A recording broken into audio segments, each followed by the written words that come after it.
saat bekerja itu di rumah sakit itu kebanyakan wastafel Ustadz. Jadi apa ya? Mungkin kita sering kaki kita itu kita naikkan ke atas Ustadz, ke atas wastafel Ustadz. Mungkin itu bagaimana baiknya Ustadz? Apakah kita tetap ke atas atau mungkin ada cara lainnya gitu ketika kita berwudu di wastafel? Terima kasih Ustadz. Itu saja. Iya, berkenaan dengan wudhu di wastafel. Apakah ada kamar mandi selain wastafel yang bisa antum lakukan wudhu? Kamar Ada mandi nggak? ada Ustaz. Kalau Tapi memang iya, tapi jarang dipakai Ustaz. Orang Jepang pun kadang tidak memakai itu Ustaz. Jadi kamar mandinya tuh harus kering terus gitu Ustaz. oh gitu. Iya. Oh iya iya iya iya. Berarti kalau antum tidak mau mengangkat kaki ya ke wastafel itu, antum ada gayung nggak? Nggak ada juga ya di wastafelnya ya. Tidak Atau ada. botol gitu. Kalau ada botol ya, antum pakai aja, dibuka kerannya tapi masukin airnya ke botol, kemudian kakinya tetap di bawah tapi dialirkan air dari botol itu gitu loh. Ya.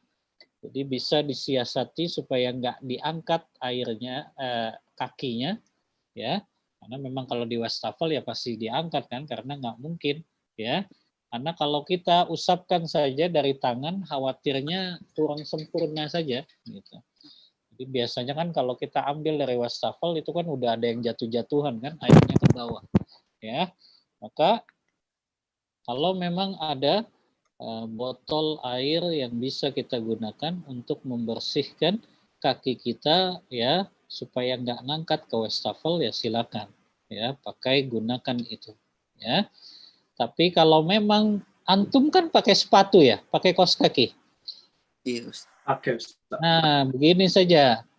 Ada di dalam fikih itu al-mashu alal khuffain.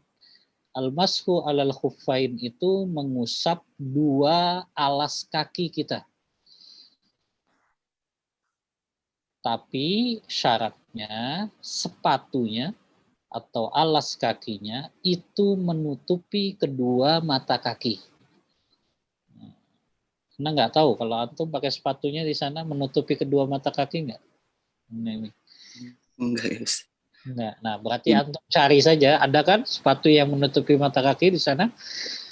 Nah, boleh kan pakai sepatu itu? Nggak dilarang kan? Nah, berarti pakai sepatu itu. Nah, caranya sebelum antum pakai kaos kaki dan sepatu itu, antum dalam keadaan berwudu dari rumah. Jadi antum wudu dulu di rumah, baru kemudian mau berangkat kerja pakai kaos kaki, pakai sepatu, ya.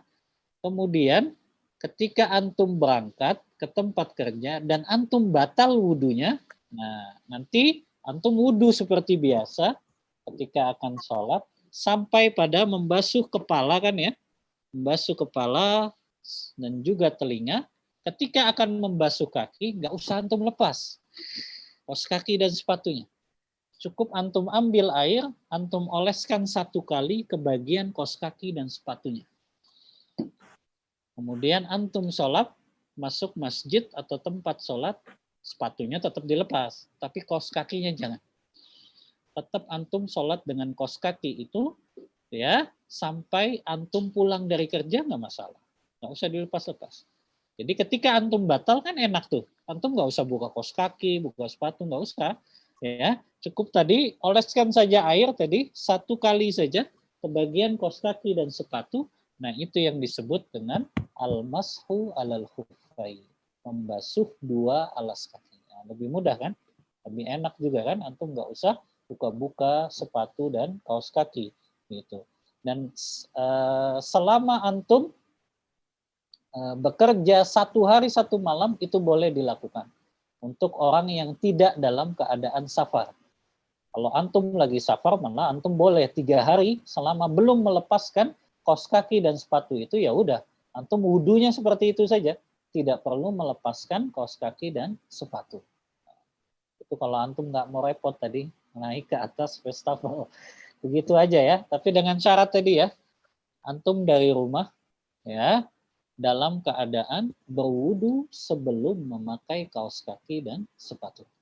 Jadi dalam keadaan suci dulu. Jadi nanti ketika batal, antum mau sholat zuhur, ya seperti tadi. Setelah membasuh kepala dan telinga, baru kemudian basuh ya bagian kakinya cukup ya diusap saja. Namanya usap ya. Kita ambil air sedikit, kemudian diusapkan ke kaos kaki dan sepatu. Sudah sekali saja, cukup itu. Ya, kemudian antum mau sholat asar lagi, batal lagi, ya lakukan perkara yang sama tadi. Ya, kemudian mau maghrib, batal lagi wudhunya, lakukan lagi seperti itu. Itu berlaku 1 hari 1 malam untuk antum. Ya, nanti pulang ke rumah, baru lepas sepatu, lepas kaos kaki, wudhu lagi, besoknya mau berangkat kerja lagi, lakukan itu lagi. Ya, antum pakai kaos kaki dan sepatu dalam keadaan sudah berwudhu terlebih dahulu.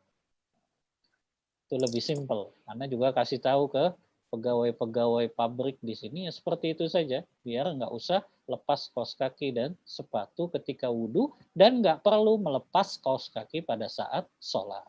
Ya, lebih simpel dan lebih singkat waktunya untuk antum melakukan wudhu dan juga sholat.